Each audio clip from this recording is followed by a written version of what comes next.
taken me 3 times to film this intro. Hello everyone, welcome to my channel, Yarncore DIY. I'm Rhonda, and today we're going to work on my first ever C2C blanket. I've never made one. This is the progress so far.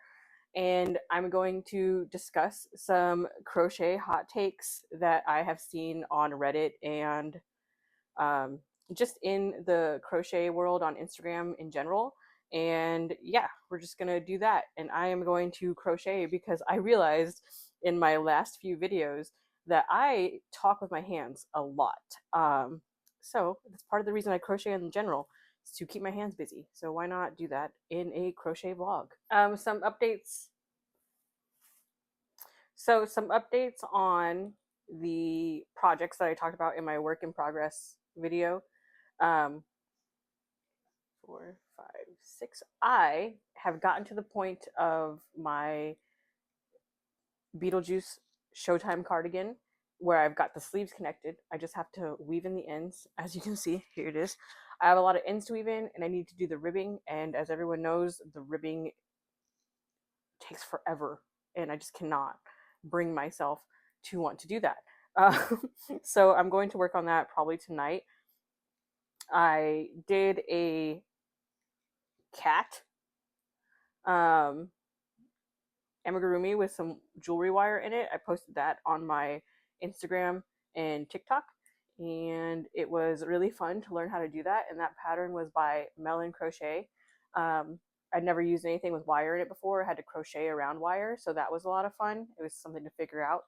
And what else? My temperature blanket is all caught up to date.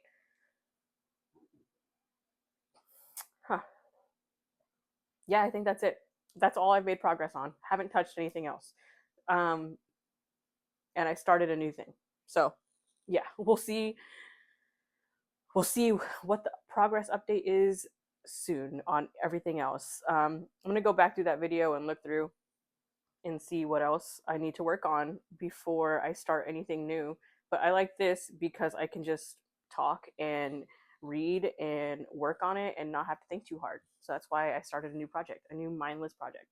So I went through on Reddit and I pulled some hot takes from there. And then I also have just seen these hot takes talked about on Instagram in general, like just things people say that I'm like, that's kind of a unfavorable opinion, maybe, or rude. I don't know. Depends on how you see it. I guess that's why it's a hot take. So that's what I'm going to be basing it off of. I have my iPad right here, so if you see me like looking, it's because I need to read and see what the next hot take is. Yeah. So yeah, that's what we're going to be doing today. Okay, so the first hot take is, and let's just knock out the most common argument that I see going back and forth, is acrylic yarn is garbage. I disagree.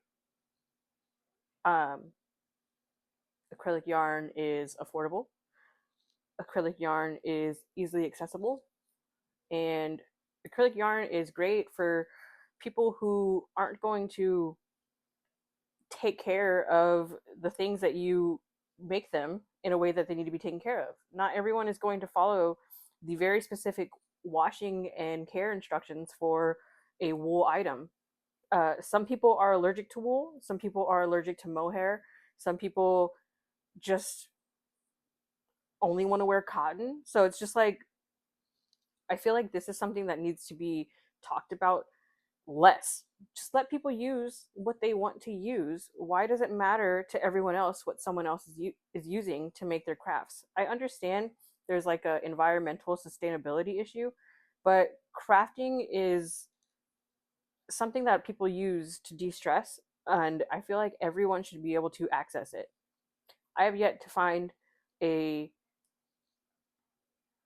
like wool yarn in a price point that I could afford to make some of my bigger projects. I wouldn't be able to do it. So I don't think acrylic is trash. I don't think wool is trash. I don't think mohair is trash. I don't think any yarn is trash. Whatever yarn you want to use it. But don't knock on other people for using what they have access to and what they can afford. And that's really my only opinion on that one. I don't think there's any, for me, there's no like side to side argument for it. There's no counter. It's just use what you can find, use what makes you happy, and that's that. My next hot take is not everyone deserves a crochet gift. I personally do not see this as a hot take. I think it is a matter of fact because crocheting, actually, I don't even apply this just to crocheting. I apply this to anything that you master as a skill and art and craft that you've taken the time to learn, you've spent the money on supplies, and you use it to make someone a gift, and there's potential that they won't appreciate it. They, in speaking in crochet terms, they might not take care of it the way it needs to be taken care of. Um, they just might not like it. Crochet is not everyone's style, and not everybody has to have or wants to have something. Um, Ironically enough, I feel like other crocheters are people that appreciate crochet the most. One, because they know how much time and effort and money goes into it, but sometimes you just don't want to make yourself something. So it's nice to get something from another crochet artist. But I don't think you should feel obligated just because you are a crafter in any form that you should have to make your gifts. You shouldn't have to do anything when it comes to a gift. Um, except for be thoughtful. And that can be, you can be thoughtful with a purchase gift just as easily as you can be thoughtful with something that you hand make. But you have to buy the yarn, you have to buy the hooks if you don't already have them, you have to spend the time learning the pattern, you have to make everything and put it together. If they want a plushie, you have to spend the time making a blanket. It's a lot of work, and I don't think a lot of people that are outside of the crafting realm understand how much work goes into hand making an item, so they don't fully appreciate it the way somebody else who's in the crafting world would. So I don't think everyone deserves one, but if you feel like someone does deserve it, make them something, and hopefully they appreciate it, and hopefully they understand all of the things that I just talked about, and they get super excited about it, because that is always fun to see. It's always my favorite thing when I do make something for somebody who is a non-crafter, a non-crocheter, and they get so excited and they're so amazed and they're just like, I could have never done this. It's one of my favorite things. So I'm not saying never make gifts for people that you don't think will appreciate it. um, no, I am saying that. Never make gifts for somebody that you don't think will appreciate it. But make gifts for people you care about, because people that care about you and you care about are going to appreciate anything you give them. The next hot take kind of ties into the one I was just talking about. People overprice crochet. Personally, I disagree, um, because I think you should price your items at whatever you want to price them at, because only you know how much time and effort you put into it. Only you can decide the value. Obviously, if you're trying to run a successful business, you're going to want to market as to what the standard pricing is. But if you are making stuff and it's not like your sole income and you want to list it for whatever you want to list it for, just be prepared for it to either sit there longer or do whatever it's going to do before it sells. But if you don't like what someone is pricing their items at, don't buy them. It's that simple. You don't need a handmade blanket. You don't need a handmade sweater. You want it, and people want to make it. So the people that put the effort into making it, they can price it for whatever they want to. But you can't complain. You just don't buy it. Just move along. Toodaloo. Go on somewhere else. I've seen like Etsy reviews where people are like, "Oh, this is way too expensive. I'll never buy it," or "This is way higher than market value," and it's like, why are you doing this? What are you getting out of this? You're not going to buy the item, they're not going to lower the item, so like what are you getting out of this? My next hot take: you can frog a project if you're bored of it and not going to work on it anymore. Again, I agree. That yarn could be getting used for something else. And if you know you're never going to pick it up again, why just have it sitting there forever? Like what's the point? It's just taking up space. The yarn can be used somewhere else. The yarn can become a better project, and it keeps you from buying more yarn if you have a WIP in a color that you need and it's just sitting there and like you just lost the motivation. I have a box in my garage that I'm going to need to go through because I know there's WIPs in there that I can take apart and have the yarn and just use it for whatever I want to use it for in the future. Um, there's also stuff in there that I might regain the motivation for. So who knows? It's really like, again, this is going to be, I'm going to sound like a broken record, but it's going to come down to how you feel and what you want to do. But I don't think there's, personally, I don't think there's anything wrong with frogging a project to come back to it and or come back to the yarn and do something different with it, because it's upcycling. You're just saving the money. And usually if you lose the passion for a project, in my experience, whenever you finish it, you don't end up wanting to wear it, you don't end up wanting to use it. You're just like, thank God I'm done, and then it gets stuck in a corner and you never use it or look at it again. That happens with me.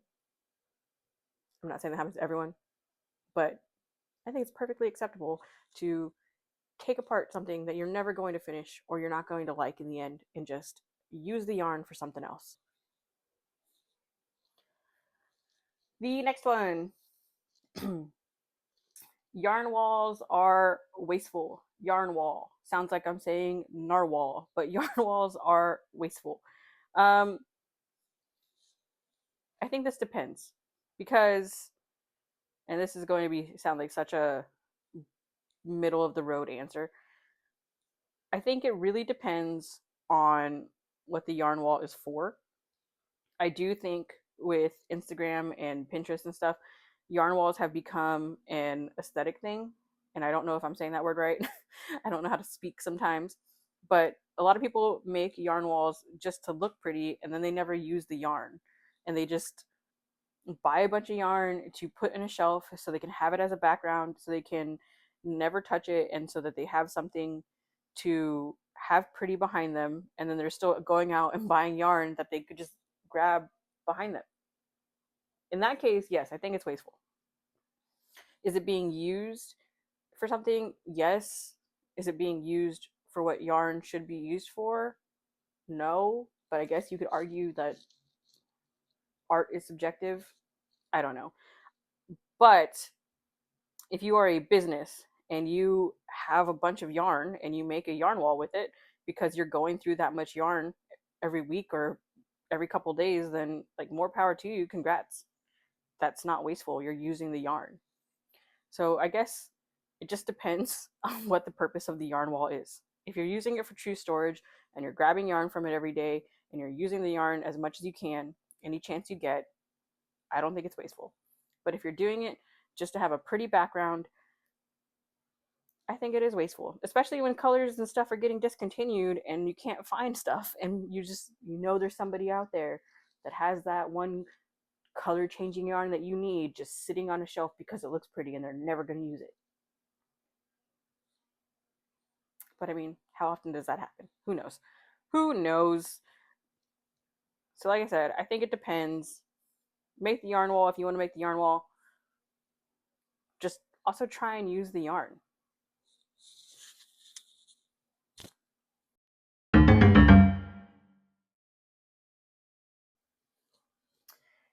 So while I was editing this video, yes, I'm in the same shirt. Yes, right now I record and edit and post all in the same day.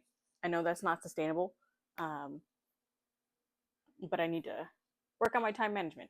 Anyways, while I was recording this video, I realized that my last two hot takes and my outro recorded with no sound, and no matter how much I adjusted the volume, I just couldn't get the sound back up.